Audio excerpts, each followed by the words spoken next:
Trent Shelton here. Welcome to episode 149 of the Straight Up Podcast. This will help your relationship. I promise you. But before we get started, I got to say this because I don't know what y'all think of me, but I'm definitely not this.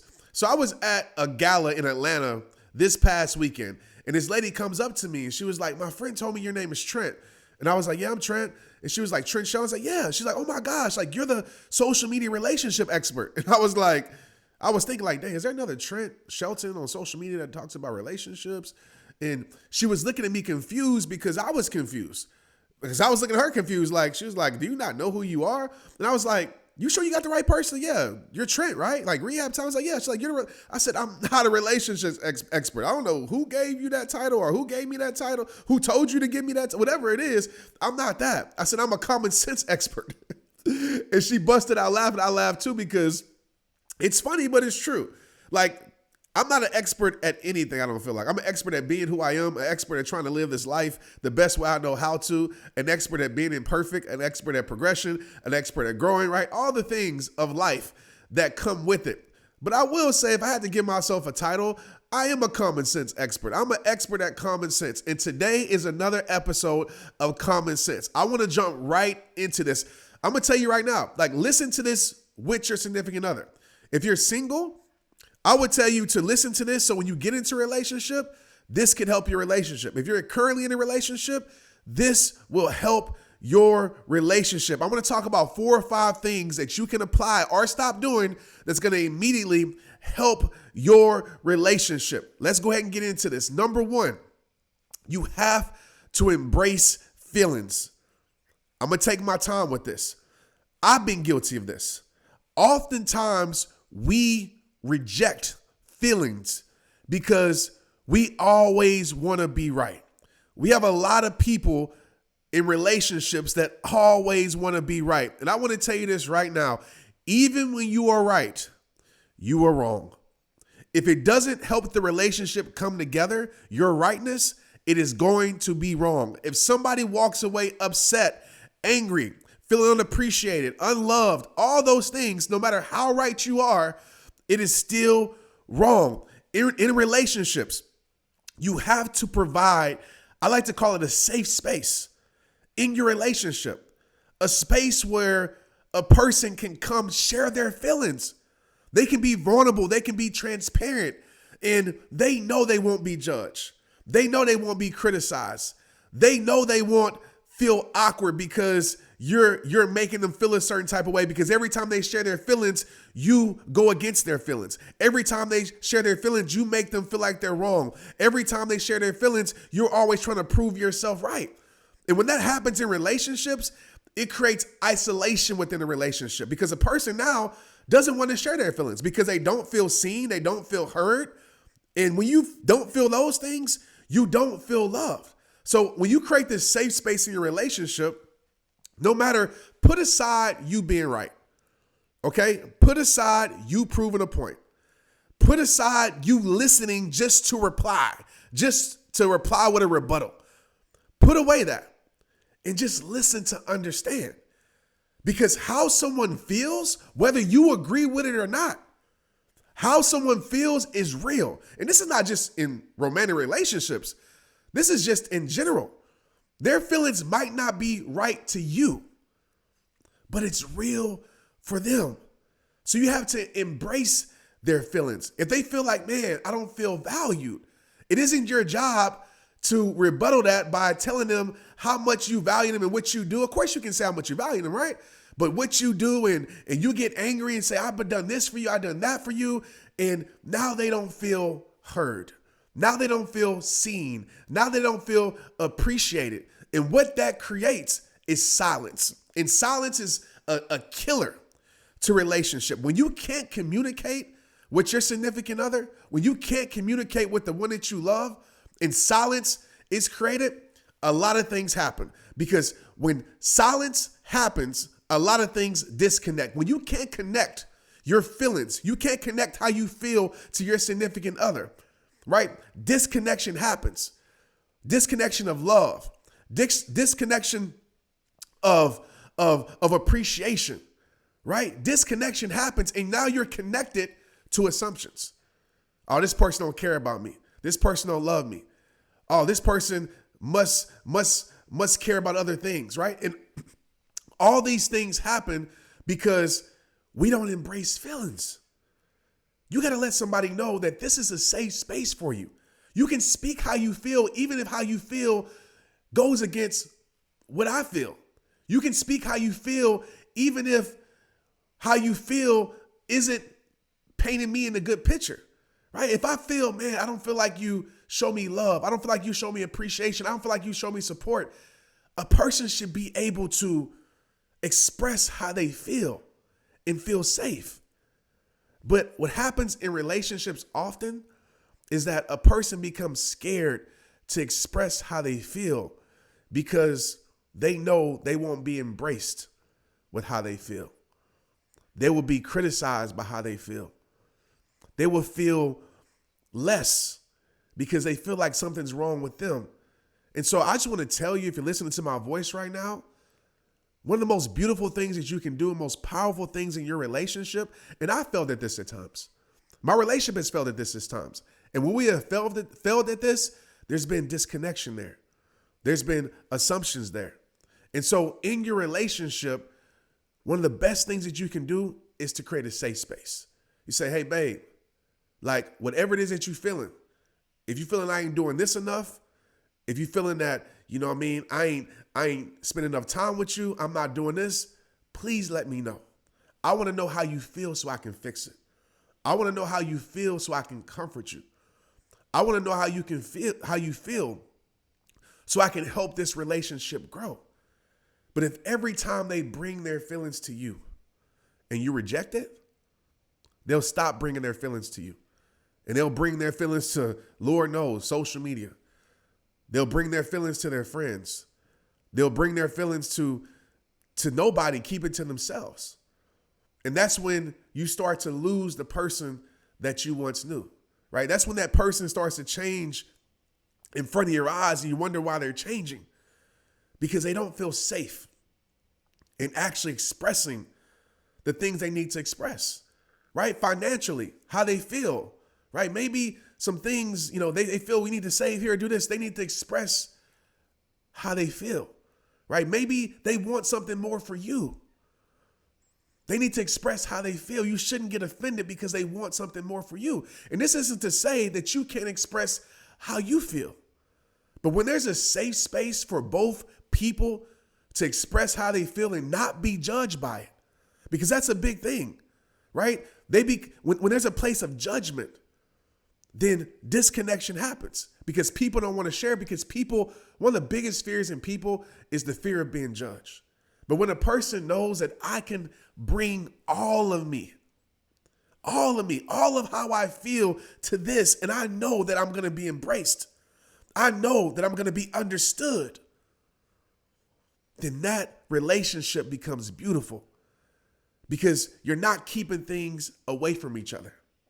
You're bringing things together to fix things, to better things, to make the relationship stronger and make the relationship better. So the first thing that I would tell you, no particular order, is embrace feelings.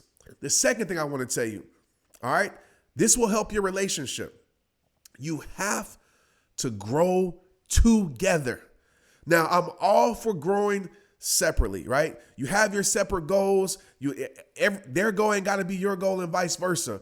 But collectively, you have to grow together, okay? Because if you don't grow together, this is common sense. If you don't grow together, disconnection will happen. If you have somebody that is super passionate about something and being their best self, if the other person doesn't really care about that, this person is going to continue to grow while this person continues to stay the same, and there will be separation that happens. There will be disconnection that happens. And like I said before, where there's disconnection, where there's space in between, then there's a lot of things that we connect to. We connect to assumptions. We connect to all these other things. We connect to the things that don't make this relationship better. So what I would tell you to do, and this is what I've done, is that sit down and ask individually, like, what is it that you want to do with your life? Because things change, right? As you get older, priorities change. Dreams and visions change. And sometimes you don't even know the vision of the person that you're with. Sometimes you don't even know what they want for their life anymore. And if they don't know what they want for their life, and you don't know what they want for your life, for their life, and you don't know what you want for yours, how can y'all know what y'all want collectively? So you have to sit down and say, hey, let's map this out together. Hey, where do we see ourselves in 5 years? Hey, let's do this together. Let's grow together. Because when you grow together, their relationship becomes more powerful. But when you start to be separate, understand this. Like, I played on teams my whole entire life. I understand the power of teams. Okay? Selfishness does not create togetherness. Please understand that. Selfishness does not create togetherness. And what we see a lot in this world is we see a lot of relationships, couples operating separately and not operating as a team. Okay, when you don't operate as a team, of course, everybody has their individual goals. Of course, everybody has their individual responsibilities. But all those things should lead to the team goal. Because when you start going different directions and doing different things, that team becomes weakened. That team has no camaraderie. And really, you start operating as opponents with the same jersey on. And that's what's happening in a lot of relationships. Y'all got the same jersey on, but you operating as opponents instead of teammates. Right? Teammates understand each other. Teammates want the best for each other because they know when each other's the best, that team is going to be the best. And so talk, sit down, plan, uninterrupted, and figure out ways that you can both grow together spiritually, physically, mentally, emotionally. That's number 2. Let's move on to number 3. Number 3, consider, this is big, y'all. Consider, don't compare. This will help your relationship tremendously. Okay, we live in an age, and I'm going to do a podcast, maybe the next one over this, like a way deeper version. But we live in an age right now where it is so easy to compare. When you pick up your phone, especially subconsciously, I've talked about this on the podcast many a times, you are comparing your life. You probably don't know it. You probably do, but you might not even know it. Subconsciously, you are comparing. And one of the things that happens is a lot of times, right? I think everybody's been guilty of this. I've been guilty of this subconsciously, even consciously at times. You will compare your relationship to what you see online, okay?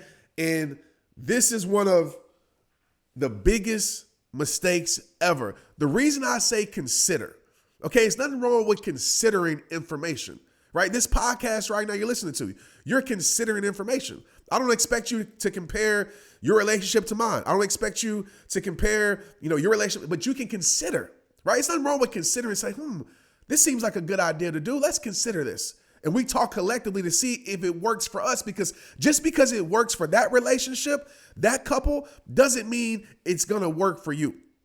But we get on social media, and what happens is we see perfection, right? We see people, they wake up together, they roll over, kiss each other, they make up the bed together, fluff the sheets together, right? They spray Febreze on the sheets. Then they go to the bathroom and they start brushing each other's teeth, right? And smelling each other's breath. They start combing each other's hair, Then they walk out, put their robes on with their coffee, and then go in there and make breakfast for each other. Like, everything is perfect. And what you're subconsciously doing is say, damn, my relationship ain't like that. Damn, that's what love is? That's what a relationship is? Damn, we don't be doing that. I mean, we wake up, breath be funky, maybe make up the bed, brush each other. We brush our own teeth, not each other, and like we might eat breakfast together, and we start to compare. But I'm gonna tell you this, this is the problem with social media, y'all. We have all these relationship goals. Nothing wrong with that. Listen, what I just described, that might be real for them. That might be their reality. But their reality isn't your reality. And I'm going to tell you right now, that's probably not their whole reality. That's a piece of their reality, if that's even real. And that's what social media is. Social media is showing you a piece of other people's reality. People see our relationship all the time. They're like, oh my gosh, it's so cute. You see the perfect picture, right? But you don't know, maybe a day ago, we was arguing like a mug. You know what I mean? We was getting into it a day ago. You don't see that. All you see is a piece of reality. And there's nothing wrong with posting good moments, perfect moments, right? There's nothing wrong with that. But as you're indulging in social media, don't allow what you see to make you appreciate or not, to make you not appreciate your relationship, right? Don't allow it to make you feel like your relationship isn't right because your relationship doesn't look like this. It's not perfect like this. And we sit here and compare. It's okay to consider, but it's terrible to compare because what happens is you put unfair expectations on your significant other, right? You might see the guy that's doing everything for the woman, right, on social media. And you're like, dang, my man don't be doing all that. My man don't say those things. And you don't know, before they even posted, they might have been cussing each other out. Right? That is a piece of their reality, not their whole reality. So don't base your relationship on that. Maybe you see a woman on there and she's doing all these things for her man. You're like, damn, my girl don't be doing that. My girl don't say that. And now you thinking your girl ain't this or that because you basing who she is off of a perception of perfection, off of a small thing of reality. And I see this ruin relationships so much. So you have to be careful when it comes to social media. Remember, consider, don't compare. And remember that it is a piece of reality because what that is doing, I promise you, in a few podcasts, I'm going to talk about this on a holistic level. But what this is doing, it is setting an unrealistic bar of perfection. It's setting, I'm going to say this again, an unrealistic bar of perfection. That is a perfection that is damn near impossible to meet.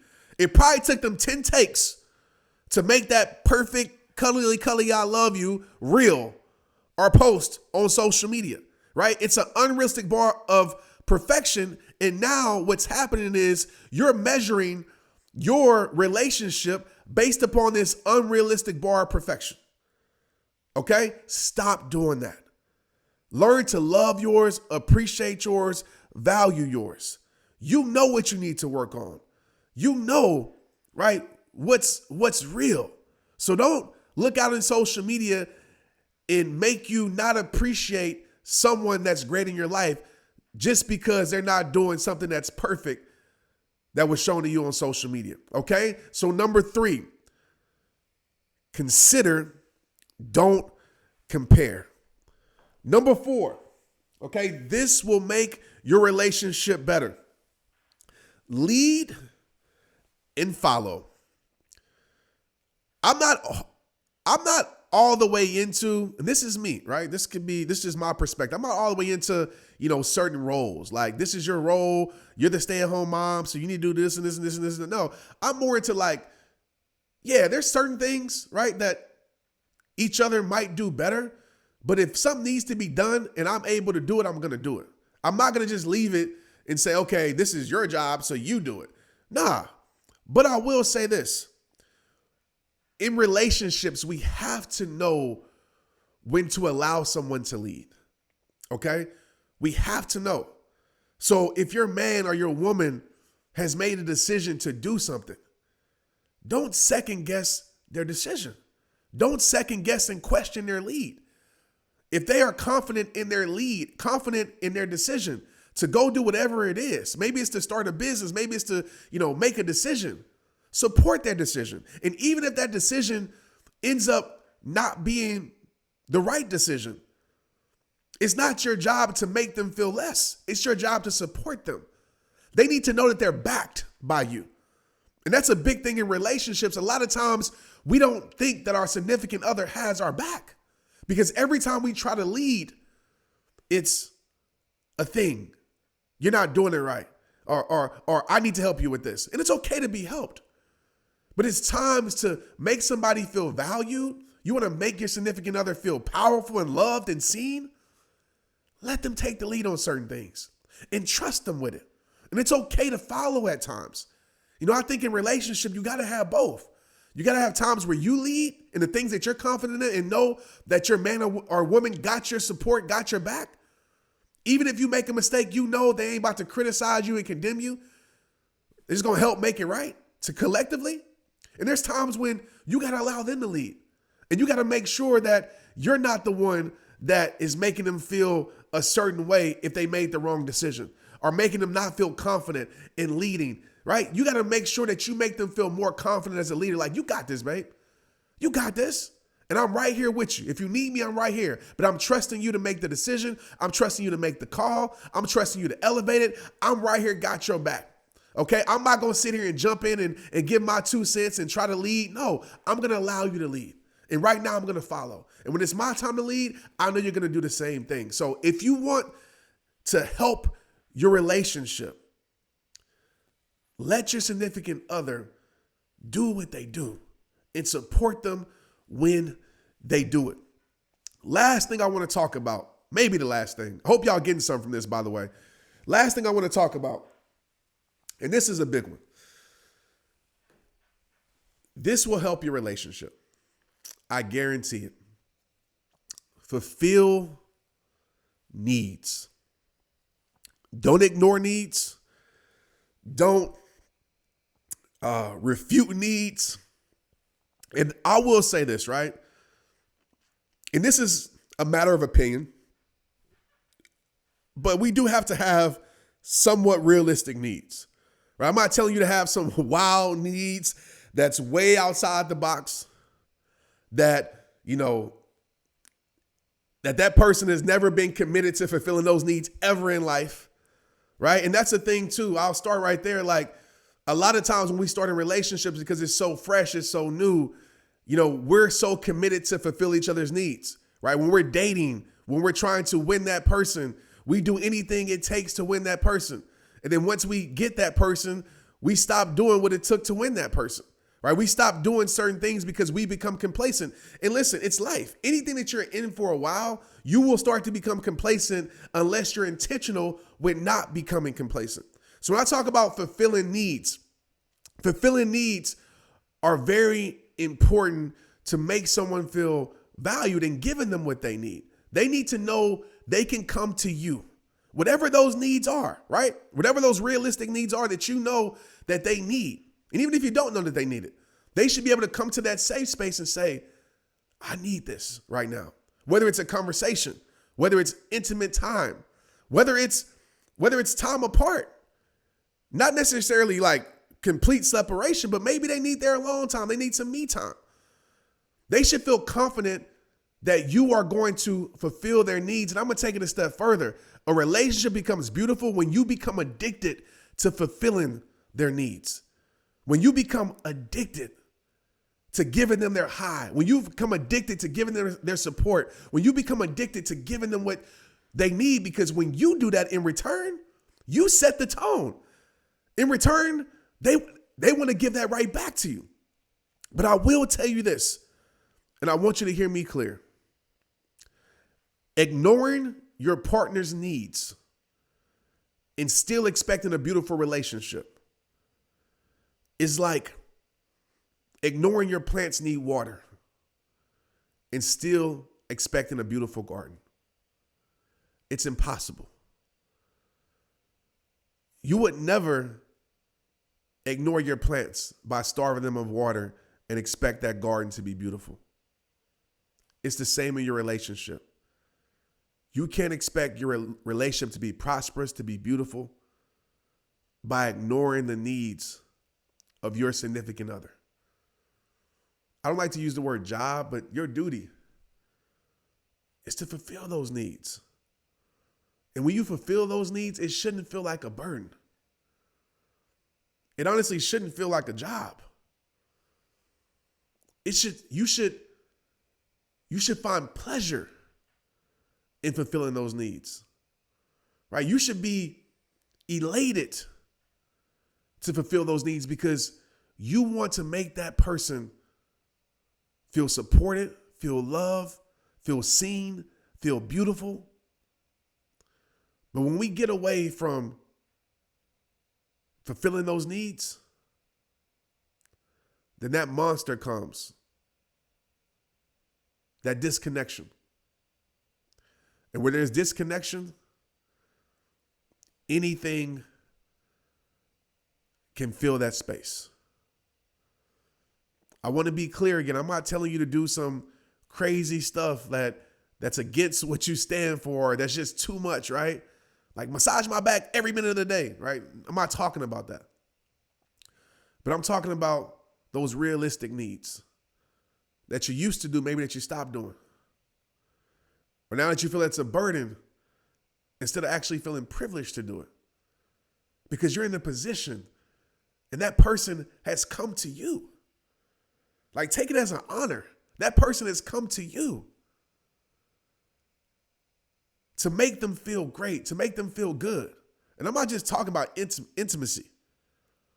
I'm talking about holistically. So take it as an honor that they want you. And I think when we can understand these things, these common sense things that we often forget in relationships, I believe these things will help our relationship. When we embrace feelings instead of ignoring them, it will help our relationship. When we grow together instead of separate, it will help the relationship. When we consider things that we see, but we don't compare what we see, it will help the relationship. When we learn to find that beautiful blend of leading and following, it will help the relationship. And when we become addicted to fulfilling each other's needs, it will help the relationship. Unfair expectations, by not communicating, will ruin your relationship.